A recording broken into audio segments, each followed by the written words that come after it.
ሰላም ጤና ይስጥልኝ ወዳጆች እንደምን አላችሁ? ሰላምታዬ በያላችሁበት ይድረሳችሁ።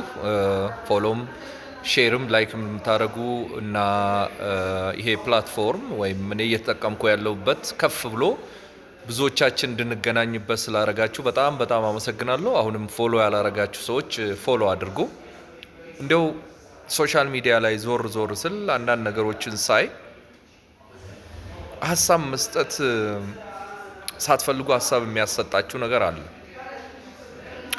ከተማችን የአፍሪካ መዲና ናት፣ የኢትዮጵያኖችም መዲና ናት። እንደ ዓለም አቀፍም እንግዲህ አንዳንዶቹ እኔ ጥናት ላይ አይመስረት አላቅም እንጂ ሶስተኛ የዲፕሎማቲክ ሴንተር ናት ዓለም ላይ ከኒውዮርክና ከጄኔቭ ቀጥሎ የሚሉ ሰዎች አሉ። እንግዲህ የሆነ ሆኖ በርካታ የተለያዩ አገራት ኤምባሲዎች እዚህ እንዳሉ እናውቃለን። እኛም ኢትዮጵያኖች እንግዲህ 80 ምናምን የምንለውን ብሔረሰብ እዚህ ከተማ ወይም አዲስ አበባ እንደሚኖር ተስፋ እናደርጋለን። ከዛ በተረፈም የአፍሪካ ህብረት ዋና ጽህፈት ቤትም ነው። ይሄ በጣም ደስ ሊለን ሊያኮራን ይገባል። እንግዲህ ይሄንን የሚመጥን ስራም ደግሞ በከተማዋ አስተዳደር በከንቲባ አዳነች አቤቤና በኢትዮጵያ ጠቅላይ ሚኒስትር የዓለም የሰላም ሎሬት ብዙ ስራዎች እየሰሩ ይገኛሉ።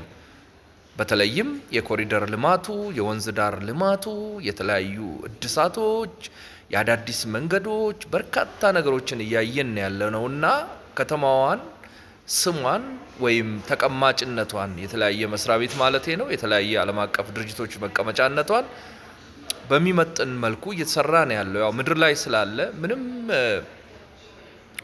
ማጋነንም አይፈልግ እንደውም እየተናገርንለት አይደለም።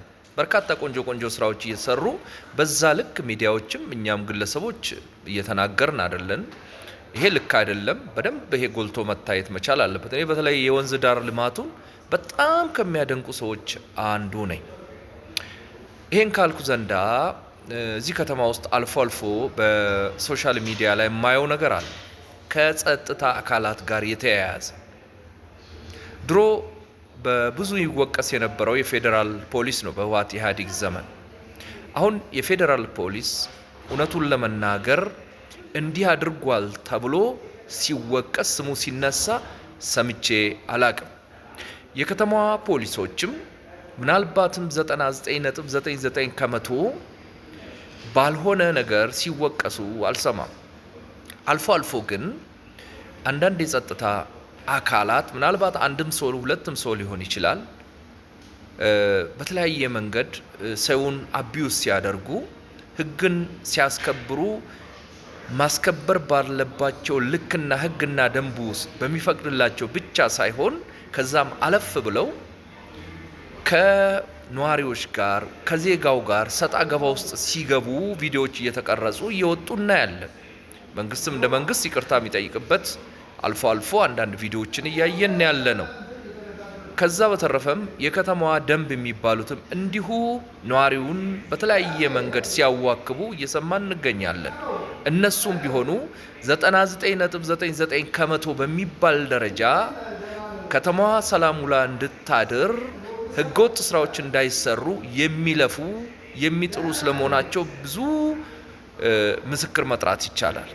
አንድም ሁለትም ግን አልፎ አንዳንድ ችግሮችን ሲፈጥሩ ደግሞ በቪዲዮ እየተቀረጸ እያየን ያለ ነው። እንግዲህ ብዙ ሰው ለፍቶበት የገነባውን የሰራውን አንድና ሁለት ሰው ማፍረስ እንደሚችል ግልጽ በመሆኑ መንግስት ሳይንቅ ይሄንን ህብረተሰቡ የሚጠቁመውን ጥቆማ እያየ በጸጥታ አካላት በተለይ ደንብ አስከባሪዎች፣ አንዳንድ ፖሊሶች ከትራፊክ ጋርም ከዚህ የትራፊኩ ሁለት መስመርም እንዳለው አይቻለሁኝ። የትራፊክ ፖሊስ አለ። ከዛ ውጪም ደግሞ መንገድ ትራንስፖርት የሚባሉ ቢጫ ለብሶ የሚንቀሳቀሱ አሉ ወጣቶች። በተለይ ከነሱ ጋር ብዙ ግብ አሽከርካሪው ሲያያዝ እናያለን። ብዙ መጎደኛ አሽከርካሪ፣ ስርዓት አልበኛ አሽከርካሪ እንዳለ ባቅም በህግና በስርዓት ካልሆነ በስተቀር ከነሱ ጋር ግብ መፍጠር አንድ የመንግስት የስራ ሰው ወይም መንግስት የወከለው ሰራተኛ ወይም ፖሊስ የጸጥታ አካል አስፈላጊ አይመስለኝም። እና በተለይ ትራፊኮች ጋር ያለ ነገር አብዛኛው ሲነር ትራፊክ ሲመሰገን መክሮ ገጽሶ ሲለቃችሁ ቅጣቱ እንደተጠበቀው ነው ማለት ነው። ሲያጠፋ ሰው መቀጣት አለበት፣ በዛ አምናለሁ። ነገር ግን ባልሆነ በሆነ ነገር ክርክር ውስጥ አሁን ሰሞኑን ስልክ ደውለሻል አልደወልኩም የሚል ትልቅ ግብግብ አንዲት ሴትዮ ቀርጻ በሚዲያ ታይቶ አይቻለሁ። አንድ የደንብ አስከባሪም እንዲሁ እኔ ካልቀጣውሽ አጥፍተሻል ብሎ እንግዲህ ደንብ አስከባሪ ይቅጣ እኔ ህጉ ይፈቅድለታል አላቅም። እኔ ለትራፊክና ለመንገድ ትራንስፖርት የፌደራሉም የከተማው ትራፊክም የመቅጣት መብት እንዳላቸው ያው ሁላችንም በተለምዶ እናውቃለን። ግን ደንብ አስከባሪ እንዲሁ ቀጪ ይሁን አይሁን አላቅም በትራፊክ ጥፋት ያንንም ዲቴል አላቅም። በሶሻል ሚዲያ ስለተለቀቀ ብቻ ነው። እና በእንዲህ ያለ ነገር ላይ የተሰማሩ ወይም ከህዝብ ጋር ግንኙነት ያላቸው የጸጥታ አካላት ትራፊክ እንበለው ደንብ አስከባሪ እንበለው ፖሊስ እንበለው በጣም ብዙ ጥንቃቄ ማድረግ ያለበት ይመስለኛል። ህግ ማስከበሩ ግድ ነው። በጣም ብዙ መጎደኛ ሌቦች፣ አጭበርባሪዎች፣ ነፍሰ ገዳዮች እና እጅግ ለህግ የሚያስቸግሩ ሰዎች ጋንጎች እንዳሉ እናውቃለን። ከተማችን ውስጥ በተለያየ ጊዜ ፖሊሶች እነዚህን ሰዎች ይዘው ለፍርድ አቅርበው ሲቀጡም አይተናል። እና መንግስት አይናገር ፖሊስ አይናገር ማለት አንችልም። በጸጥታ ውለን የምናድረው ፖሊሶች ስላሉ ነው፣ የጸጥታ አካላት ስላሉ ነው። እንዲያውም ልናበረታታቸው፣ ልናሞግሳቸው፣ ልናወድሳቸው ይገባል። ሆኖም አንዳንድ እንደዚህ ሲሊ የሆኑ በጣም ትንንሽ የሆኑ ማይነር ነገሮች ላይ ጭቅጭቅና ግብግብ ውስጥ አስፋልት ላይ ከህብረተሰቡ ጋር መግባት አስፈላጊ አይደለም። ከሆነም በህግና በስርዓቱ መጎደኞችም ይሁኑ ሰላማዊውን ሰው ማስተናገድ የበለጠ ጥሩ ይሆናል።